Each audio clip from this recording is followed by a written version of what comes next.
Hey,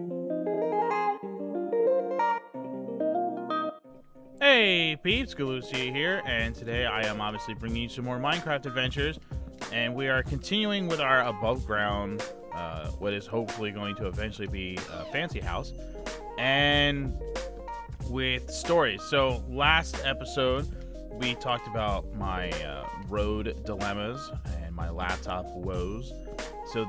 But I briefly mentioned the fact that I got a cat, Stella. And I honestly, at the time of recording this, I don't know if I would have released a video about Stella yet or not, because I did record a little bit of her in the truck, but I don't know if I was actually going to use it or not, the footage, because I plan on eventually getting a more proper camera, and I may wait to do real life videos until I get a more proper camera. Nighttime. So this is the pattern that I created for the floor, and I haven't decided if I want to fill the middle in with oak like the outside, or if I want to use something else for the middle. So it's kind of hard to see the full pattern, but I don't know how I want to go about it yet. So let's talk about Stella a little bit. For you animal fans out there, this will be our animal hunk. She is a totally awesome cat, and man, did I luck out with Stella. I think cats are a bit of a crapshoot. If you get a cat really young, like as a kitten, I think a lot of their personality can be developed through the people around them or the cats around them. So if you already have awesome cats, then your awesome cats will help the new cat become awesome. And if you don't, and you're just by yourself with the cat, then you as an awesome person will make your cat awesome. And I do believe in that.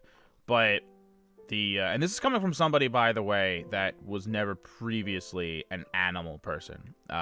Any animal that doesn't go into a cage or a tank or something like that, I didn't want in my house.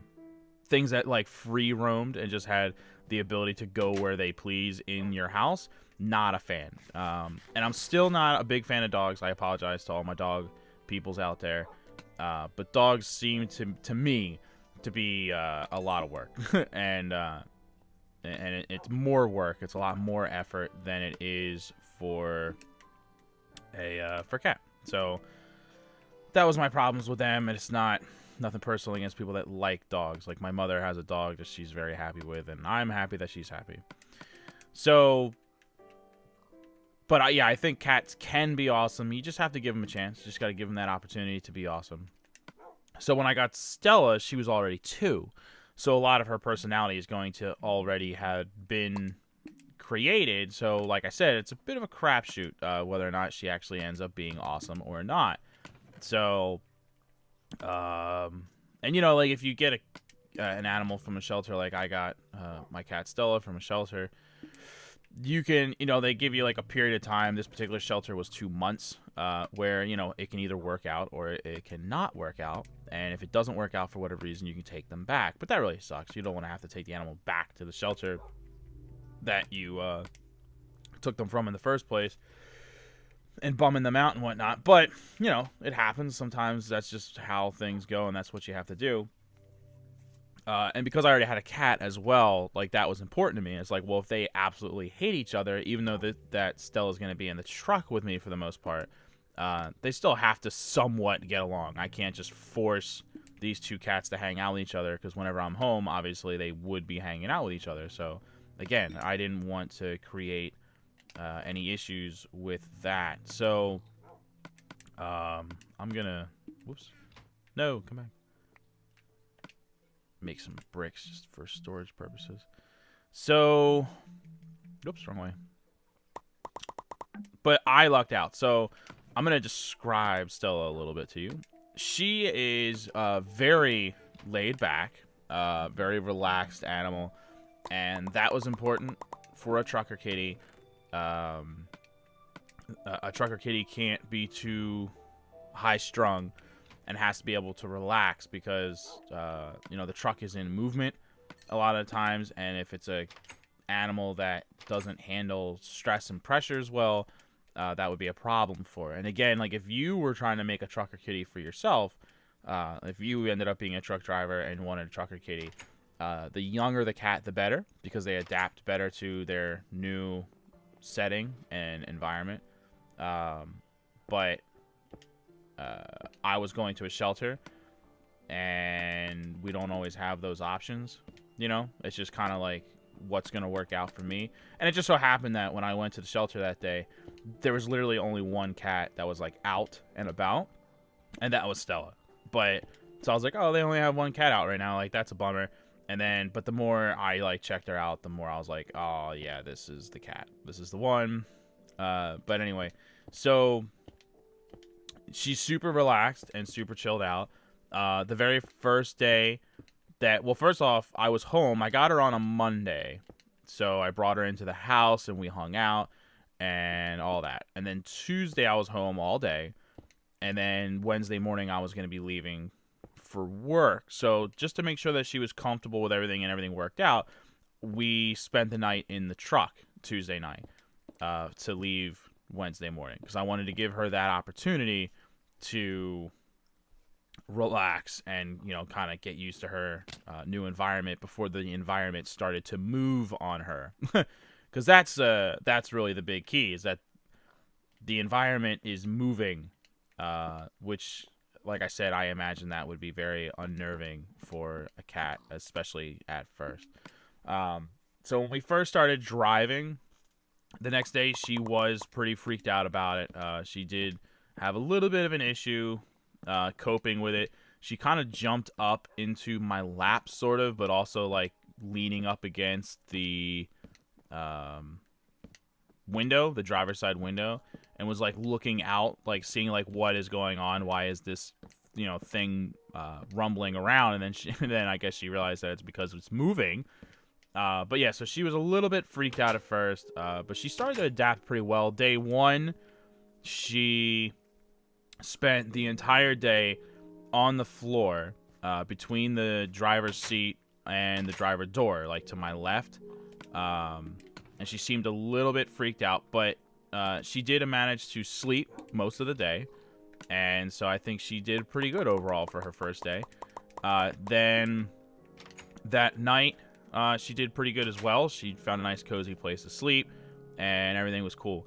The next day, she did better.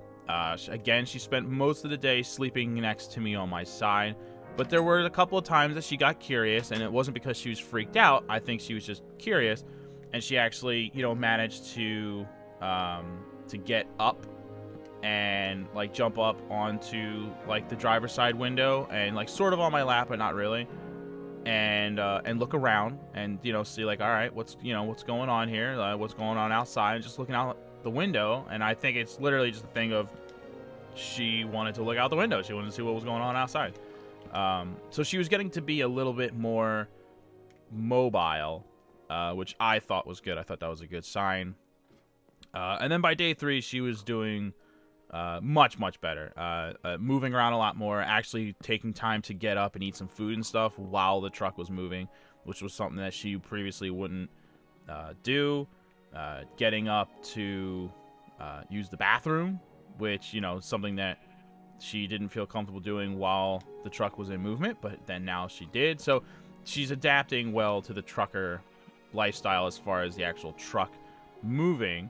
And then, so on top of that, the truck movement itself, she also has to adapt to me. Like, we have to like each other. She has to, you know, be into me, and that's obviously an important part of it. And I'm happy to report that has also seemed to go very well. And I call her my little head butter. She's one of those cats that, like, when you start, like, she loves being pet, and then if you're not petting her, like, she starts headbutting you. I think it was my sister. I'm trying to remember. I can't think of who it was. I think it was my sister that mentioned the fact that cats have, like, glands in their head or on their forehead or something. I don't know. And that they're rubbing on you, like, for scent and stuff like that, which, you know, like, it's kind of like they're claiming you, like, I am her person. And she said that my other cat may have a problem with that because, like, that scent's going to get picked up on or whatever. But that's the deal anyway. So I call her my little head butter because she just, like, rams her head into me, especially when I stop petting her. Like, hey, we're not done here. More petting. But she's totally cool with all of that. She's gotten very good at not, like, she doesn't get offended easily. I don't know how else to put it. If she's trying to like get near me, like she likes to rub up on your leg and stuff like that. You know, like how cats like kind of like walk up next to you and just like rub along your leg and stuff when you're standing there. You know, she will do stuff like that. And when she's doing that, she something's not adding up here. I'm doing something wrong. When she's doing that and I'm sitting and driving, then the rubbing that she's trying to... Oh, okay, yeah, I screwed up. I put it off one block. The rubbing that she's trying to do would be rubbing up against my legs and feet while I'm driving and like the pedals. So that's obviously no good. That's no good. So I would just nudge her with my feet, like, hey, not while I'm driving. Get back off. So I think she's gotten good at that as well. She's starting to pick up on things. I think she's even picking up on the actual, the driving part of it. Like, you know, like when you're in traffic and you're just going slow and stuff like that. Like, there's that. And then there's, so this whole inside thing is, okay. So you might be going slow for a period in time. And then you pick back up. You may even stop, which is common. You know, you'll completely stop in traffic and then you'll pick it back up again. When we stop, when I park the truck, you know, set the air brake and all that, then she immediately, like, if she's asleep, which now she sleeps mostly on the bed in the back, which is another thing that she couldn't do at first. She had to be sleeping right next to me, and I think that was a comfort thing to, like, be close to me. But now she's moving around and sleeping in other places besides next to me, so that was also encouraging, and I was happy to see that. But anyway, as soon as we stop for the day, she would, you know, get up and stretch and then walk around and do stuff and, you know, just like, hey, what's going on? You know, just checking stuff out. She's gotten good at knowing the difference between we're stopped in traffic and we're stopped because we're stopped. And the air brake probably has a lot to do with that. She probably recognizes that sound already. I know that cats do pick up on stuff like that, but I think that she's already picking up on it, which is a good sign. Like, she's getting used to the noises and how things work, and it's like, hey, we stopped moving, he hit the air brake, like, I think we're good. Obviously she doesn't know that it's an air brake or what it does, but it makes a noise, you know, it's an audible hiss, and so I think she's picked up on that much at least. But yeah, so I think she's really adjusting and getting used to the whole thing. So it's going really well, and she is super mellow, which really helps out. Also, she, as of yet, has shown zero interest in trying to escape or anything like that. And that was a huge concern of mine. Like, if you're at your house and your cat runs away, that sucks. It always sucks. But a lot of the times, they'll come back. As long as nothing happens to them, as long as they remain safe for a period of time. They get a sense of the area. They recognize certain smells and sights, and they'll come back to your house. But if I'm in a truck, the sights and the smells and stuff are different every single day. And if she gets out and I don't immediately, you know, see where she goes, or if I can't, you know, corner her and capture her and do whatever I got to do to get her back, then she's probably gone forever. Especially, like, God forbid I was at a customer, you know, and I'm going in and out of the truck, you know, moving trailers around and doing all this stuff, and she gets out, and I'm at a Home Depot distribution in Tracy, California. What am I gonna do? You know what I mean? Like, she's gone. Like, I can only stay there for so long looking for her before I finally have to say, like, okay, I need to go. Like, I'm working, and I would have to just abandon her knowing that I would never see her again. And the thought of that is devastating. I really don't want something like that to happen. So that was a really important part of all of this, that I needed a cat that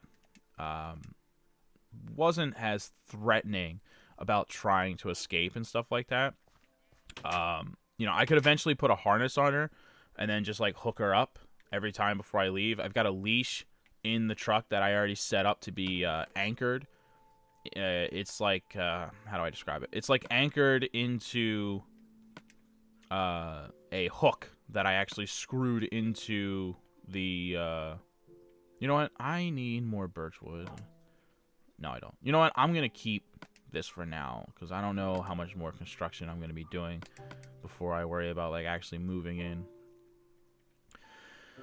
But yeah, so she is actually really good with that. Has not been trying to escape or anything like that. In fact, I think she's terrified of the outside. I don't think she wants anything to do with it. And if I open the door to get out of the truck and she's next to that door, she will run into the throwing torches, like the back of the truck or whatever. So yeah, I think she has zero interest in trying to escape and do all that stuff. So that was really comforting to see that she had no interest in that, because that was a big concern of mine. I'm still probably going to look into some sort of a harness situation at some point just to put my mind at ease. Plus, I'm worried that she may still have an interest in trying to escape.